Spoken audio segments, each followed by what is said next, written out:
So hello 10th standard, welcome to the Crystal Concept and this is Shubham and today I bring 10th standard का science 2 का unit test 1 के लिए complete question paper. तो after solving this question paper you can understand the types of questions that can be asked in your examinations. For example filling the blanks कैसे पूछे जाएंगे, match the following किस type के पूछे जाएंगे, 1 marks के question किस तरीके के होंगे, ये सारे क्वेश्चंस आपको एक आइडिया मिल जाएगा कि कहाँ से क्वेश्चंस आ सकते हैं। और इस पेपर को सॉल्व करने के बाद इतना तो मैं दावा कर सकता हूँ कि आप में कॉन्फिडेंस बढ़ने वाला है। साइंस 2 का पेपर आपका बहुत ज्यादा अच्छे जाने वाला है, ये 100% है। और इस पेपर को करने के बाद तो आप अपने दोस्तों से इस वीडियो को छुपा के रखूंगा, क्या पता उनको भी ये वीडियो पता चल जाए, उनको भी ज्यादा मार्क्स मिल जाए, लेकिन आपको सबके साथ शेयर करना है, ठीक है, भूलना नहीं है। ओके, तो look at this is the 20 marks question paper. देखो ऐसा नॉर्मली किसी किसी को नहीं, साइंस 1 10 मार्क्स का आता है, साइंस 2 10 मार्क्स का आता है, कुछ स्कूल्स वाले 20 मार्क्स का लेते हैं। लेकिन हमें पेपर से क्या लेना है ना, हमें तो मतलब है टाइप्स ऑफ क्वेश्चन से, और हमें मतलब है कॉन्सेप्ट से कि किस तरीके के क्वेश्चन पूछे जाएंगे और किस तरीके के कॉन्सेप्ट हमें समझने जरूरी है। ओके, तो look at this is the complete question paper जो 20 मार्क्स का हम लोग डिस्कस करेंगे इस पेपर में। लुक एट दिस, सबसे क्वेश्चन नंबर 1 आपको 4 मार्क्स का पूछा जाएगा और 4 फिलिंग द ब्लैंक्स आपको यहाँ पे पूछे जा रहे हैं, ठीक है।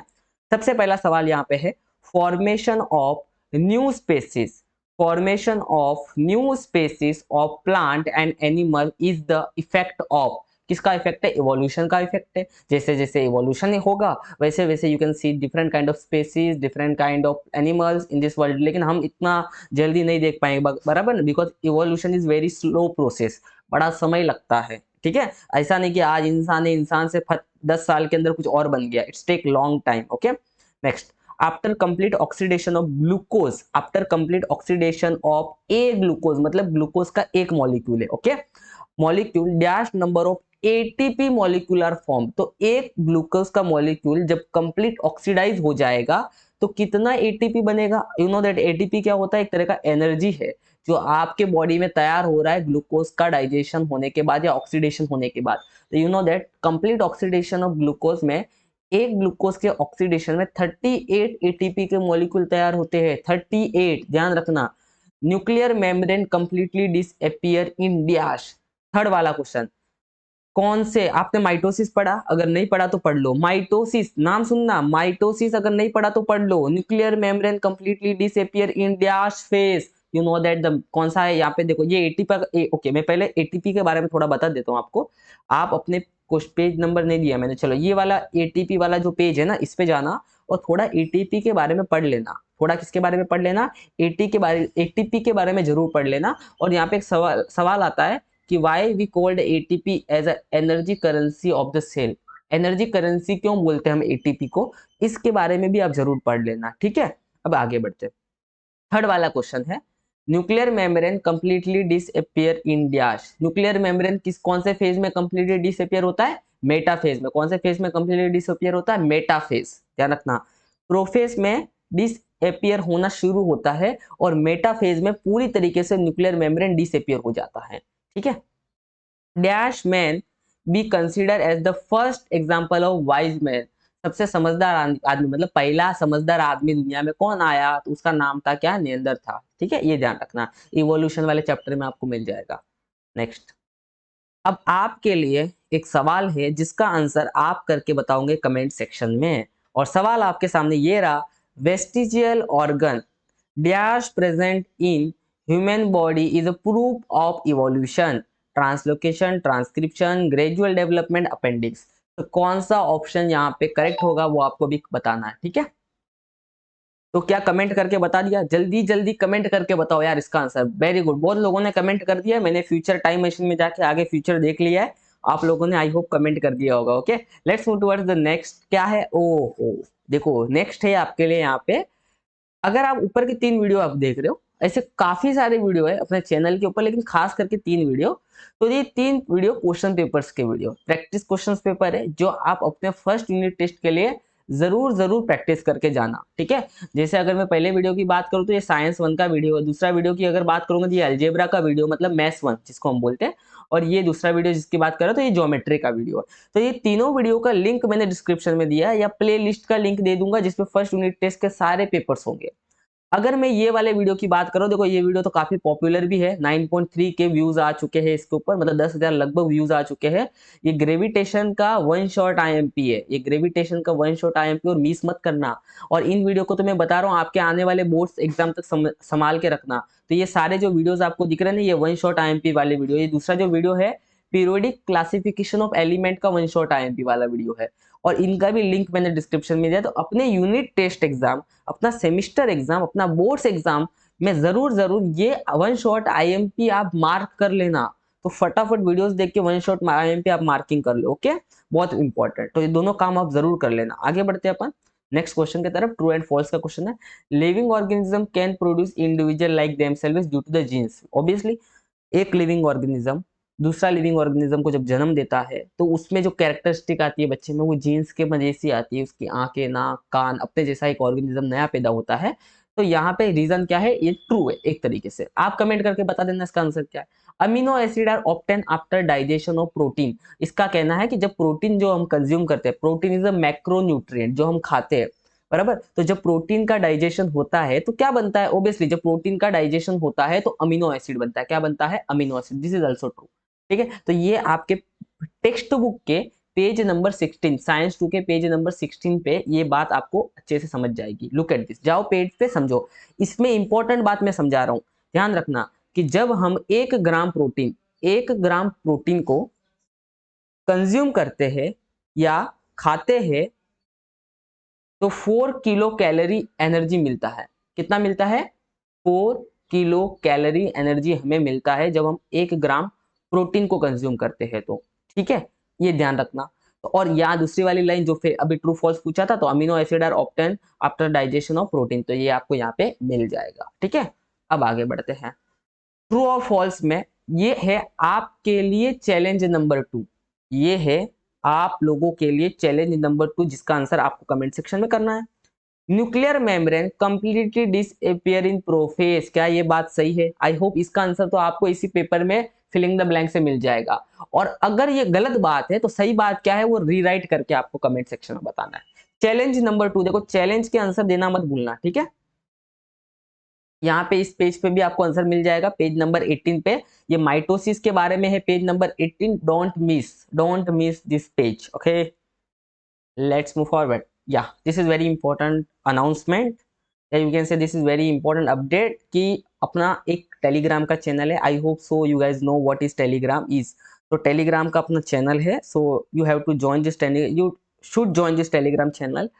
तो यहाँ पे आपको क्या हो जाए, जो नए नए वीडियोस हमारे जो आ रहे हैं ना, वो उसके अपडेट्स आपको मिल जाएंगे। जो भी पेपर्स होंगे प्रीवियस ईयर के पेपर्स, उसके अपडेट्स मिल जाएंगे, इंपॉर्टेंट क्वेश्चंस के अपडेट मिल जाएंगे। तो टेलीग्राम के लिंक मैं पहले ही आपको टॉप पे दे दूंगा, ओके, तो ज्वाइन कर लेना, ओके।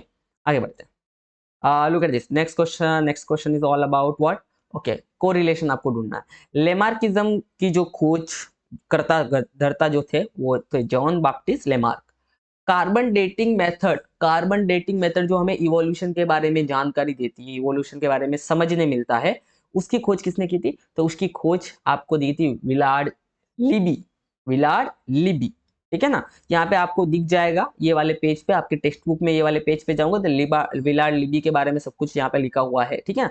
आगे बढ़ते हैं सेकंड वाले में, keratin skin.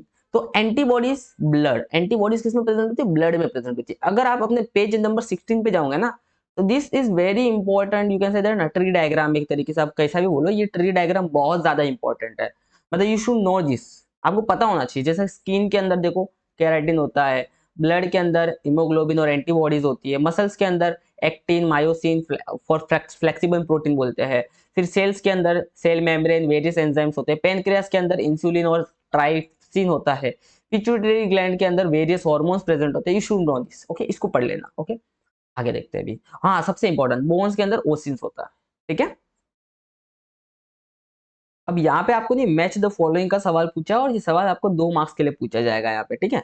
Look at this, यहाँ पे अगर मैं बात करूंगा लिपिड्स, तो जब आप 1 ग्राम लिपिड को खाएंगे, after consuming the 1 gram lipid, you will get 9 kilo calorie energy. How much? 9 kilo calorie energy. तो you can understand the option 1 का answer is become C. Somatic cell मतलब हमारे बॉडी के जो मैक्सिमम पार्ट है cell, वो somatic cell का बना हुआ ना। सोमेटिक सेल मतलब लंग्स के सेल, ब्रेन के सेल। सोमेटिक सेल जो होता है ना, उसमें क्या होता है, सोमेटिक सेल का डिवीजन होता है माइटोसिस से। कौन से होता है, माइटोसिस से। तो you can say answer D हो जाएगा इसका, माइटोसिस से सोमेटिक सेल का डिवीजन होता है। अगर प्रोटीन की बात करेंगे, if you consume 1 gram of protein you will gate 4 kilo calorie energy. अभी हमने पढ़ा था 4 किलो कैलोरी एनर्जी आपको मिलेगी।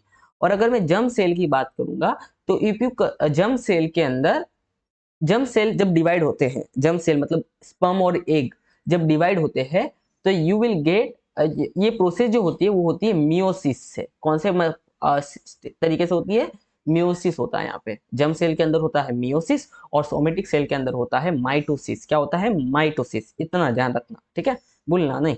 आगे बढ़ता है, find odd one out. Vitamin A, vitamin B, vitamin D, vitamin K. Look at this, अच्छे से इस पेज पे आना, अच्छे से इस पेज पे आना। और इस पेज को अगर आप पढ़ोगे आपको सारे आंसर पता चलेंगे। बॉडी के अंदर टोटल 6 टाइप के विटामिन होते हैं। अगर नाम लेने जाए तो ABCDE के, ठीक है। अब क्या होता है, मैक्सिमम लोग के करके आ जाएंगे, क्योंकि सर ABD तो हमने सुना है, के कहां से आ गया, वैसा नहीं, के भी होता है। Out of this ADK, out of this ADK जो होते हैं ना विटामिन, ADE के नाम के विटामिन, वो फैट के अंदर सॉल्यूबल होते हैं। फैट के अंदर सॉल्यूबल होते हैं, ऑयल टाइप चीजों में सॉल्यूबल हो जाते हैं। बट उसमें जो बी और सी नाम का जो विटामिन है ना, वो वाटर सॉल्यूबल होता है। तो अगर मैं बोलूँ तो ये फैट सॉल्यूबल है, अगर मैं बोलूँ ये फैट सॉल्यूबल है, अगर मैं बोलूँ ये फैट सॉल्यूबल है। ये बेचारा अकेला विटामिन बी ऐसा है इन चारों में, वो वाटर सॉल्यूबल है। कैसा है, वाटर सॉल्यूबल है। तो यहाँ पे आपको समझ में आ गया आंसर, क्या हो जाएगा, water, vitamin B is a water soluble, others are fat soluble. Clear है। आगे देखते हैं, give the example of source of fibres. Fibres हमें कहाँ कहाँ से मिलता है, उसके एग्जाम्पल्स आपको यहाँ पे लिखना है, ठीक है। तो इसको थोड़ा सा चलो, कुछ नहीं, यहाँ पे मिल जाएगा। We obtains fibres from the leafy vegetables, fruits and cereals. Fibres कहाँ कहाँ से मिलता है, लेफी वेजिटेबल्स, फ्रूट्स और सीरियल्स, दाने वगैरह खाते हैं वहां से, ठीक है, दाल वगैरह से। इतना हो गया, मतलब गेहूं चावल या दाल, ठीक है। आगे, define vestigial organ. Vestigial organ क्या होता है, डीजेनरेटेड और under developed useless organ, degenerated और under develop useless organ of organism is called vestigial organ. जो डीजेनरेटेड हो चुका है, मतलब धीरे धीरे खत्म होने वाला है, लुप्त होने वाला है। अंडर डेवलप, डेवलप अभी तक पूरा नहीं हुआ। यूजलेस ऑर्गन है, बॉडी में कुछ काम का नहीं है, ऐसे ऑर्गन्स को, ऑर्गेनिज्म को, या ऐसे ऑर्गन्स को हम लोग बोलते हैं वेस्टिजियल ऑर्गन, ठीक है। Define heredity. तो ये हेरिडिटी वाला जो क्वेश्चन है, इसको आपको कमेंट करके आंसर बताना, इसका डेफिनेशन टाइप करना कमेंट सेक्शन में, बिना देखे टाइप करना, बुक में देखना नहीं, इसका मतलब आपको याद है, ठीक है। और नहीं आ रही तो देख के टाइप कर ही लेना, okay. Next answer, give reason. Oxygen is necessary for complete oxidation of glucose. तो glucose can be use by 2 pathway, aerobic और एनएरोबिक रेस्पिरेशन। जो हम ग्लूकोज कंज्यूम करते हैं, बॉडी उसको यूटिलाइज करती है एनर्जी के फॉर्म में, बट उसको 2 तरीके से एनर्जी के फॉर्म में कन्वर्ट किया जा सकता है। एक तो होता है एरोबिक रेस्पिरेशन, जिसमें ऑक्सीजन प्रेजेंट होता है, और एक होता है एनएरोबिक रेस्पिरेशन, जिसमें ऑक्सीजन प्रेजेंट नहीं होता है, ठीक है। आगे बढ़ते हैं, glucose is completely oxidize in aerobic respiration. Aerobic respiration में ग्लूकोज पूरी तरीके से ऑक्सीडाइज हो जाता है। एरोबिक रेस्पिरेशन मतलब क्या होता है, in the presence of oxygen, ऐसा रेस्पिरेशन जो ऑक्सीजन के प्रेजेंट में हो, ठीक है। तो एरोबिक रेस्पिरेशन में ग्लूकोज पूरा ऑक्सीडाइज होता है, और ऑक्सीडाइज होने के बाद कार्बन डाइऑक्साइड, वाटर और 38 एटीपी के मॉलिक्यूल मिलते हैं एक ग्लूकोज के पीछे, तो बहुत सारा एनर्जी मिल गया। अभी ग्लूकोज का एरोबिक रेस्पिरेशन में जो ऑक्सीडेशन होता है, उसमें 3 स्टेप है। पहली है ग्लाइकोलिसिस, दूसरी है क्रेब्स साइकिल, और तीसरी है इलेक्ट्रॉन ट्रांसफर चेन। इन तीनों प्रोसेस की मदद से ग्लूकोज का ऑक्सीडेशन होते रहता है, ठीक है। आगे, third point, however in anaerobic respiration, absence of oxygen, glucose incompletely oxidize. Anaerobic respiration में ग्लूकोज जो होता है ना, इनकम्प्लीटली ऑक्सीडाइज होता है। मतलब इन एरोबिक रेस्पिरेशन ऐसा रेस्पिरेशन है जिसमें ऑक्सीजन प्रेजेंट नहीं होता है। अब इसके अंदर क्या, इसमें दो प्रोसेस इन्वॉल्व होती है, ग्लाइकोलिसिस और fermentation. Result in the formation of organic acid और अल्कोहल। इसमें क्या बनता है, ऑर्गेनिक एसिड और अल्कोहल बनता है, एनर्जी बनती है, बट एनर्जी का जो अमाउंट होता है वो बहुत कम होता है। तो इन एनएरोबिक रेस्पिरेशन में एनर्जी बनती है बट एनर्जी बहुत कम बनती है, एरोबिक रेस्पिरेशन में एनर्जी ज्यादा बनती है। Hence oxygen is necessary to complete oxidation of the glucose. मतलब ऑक्सीजन की बहुत ज्यादा जरूरत पड़ेगी अगर आपको ऑक्सीजन ग्लूकोज का कंप्लीट ऑक्सीडेशन करना है। क्या करना है, कंप्लीट ऑक्सीडेशन करना है, यू नीड ऑक्सीजन। ठीक है, next, write the short note on prophase. इसका शॉर्ट नोट आपको अपने टेक्स्ट बुक में मिल जाएगा। मैंने पिछले वाले पेज पे भी आपको बताया था, माइटोसिस पे जाना, माइटोसिस वाले पेज पे you will get everything about prophase. And यहाँ पे एक और क्वेश्चन आप जरूर ध्यान रखना, अपने एग्जाम के लिए प्रिपेयर करके जाना, जो मैं रिकमेंड करूंगा आपको।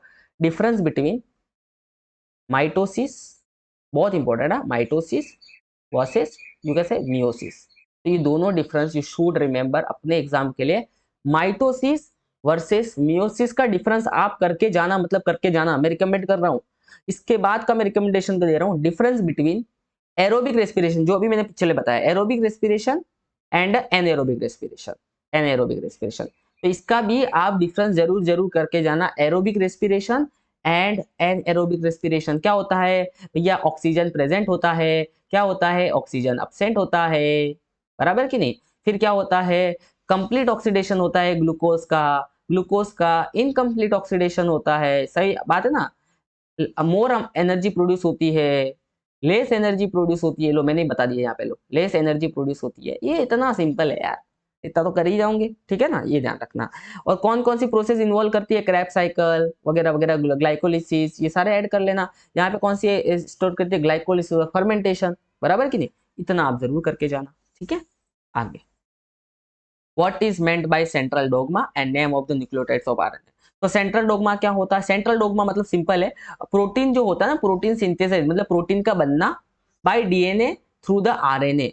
प्रोटीन का बनना डीएनए के मदद से, लेकिन किसका मदद लेके, बीच में आरएनए आता है। मतलब ये देखो, ये मतलब मान लो कि डीएनए है, डीएनए से इंफॉर्मेशन कौन लेगा, आरएनए लेगा, और आरएनए क्या करेगा, प्रोटीन सिंथेसिस करने में मदद करेगा। ये होता है सेंट्रल डोगमा का डेफिनेशन, वो जो मैंने शब्दों में ऊपर लिख के रखा है। और दूसरा रहता है कि आरएनए में कौन कौन से न्यूक्लियोटाइड होते हैं, तो आरएनए में कौन कौन से न्यूक्लियोटाइड होते हैं, ये ले लो आप लोग अपने लिए चैलेंज नंबर 4, और C4 लिख के कमेंट में टाइप कर लो कि आरएनए में कौन से 4 तरह के न्यूक्लियोटाइड होते हैं। याद आ रहा है कौन से 4 तरह के होते हैं, हाँ, तो वही जो जो होते हैं, नाम नहीं बताऊंगा, ग्वानिन, एडेनाइन, साइटोसिन, थाइमिन की यूरासिल, थाइमिन की यूरासिल, थाइमिन की यूरासिल, दोनों में से कोई एक होता है ना, चलो कमेंट करके बता दो, ठीक है। तो आई होप सो ये सेशन आपको पसंद आया होगा। टेलीग्राम की लिंक को आपने ज्वाइन कर लिया होगा, डिस्क्रिप्शन में और वीडियोस के भी लिंक दे रखे हैं, चेकआउट कर लो। And all the best for your examination. चीजें, नई नई चीजें सीखो, एक्सप्लोर करो लाइफ को, ठीक है। पूरा दिन पढ़ते पढ़ते मत रहो, बट पढ़ते भी रहो, दोनों इंपॉर्टेंट, खेलते भी रहो, पढ़ते भी रहो, और नई नई चीजें सीखा करो। Thank you so much for watching, keep sharing.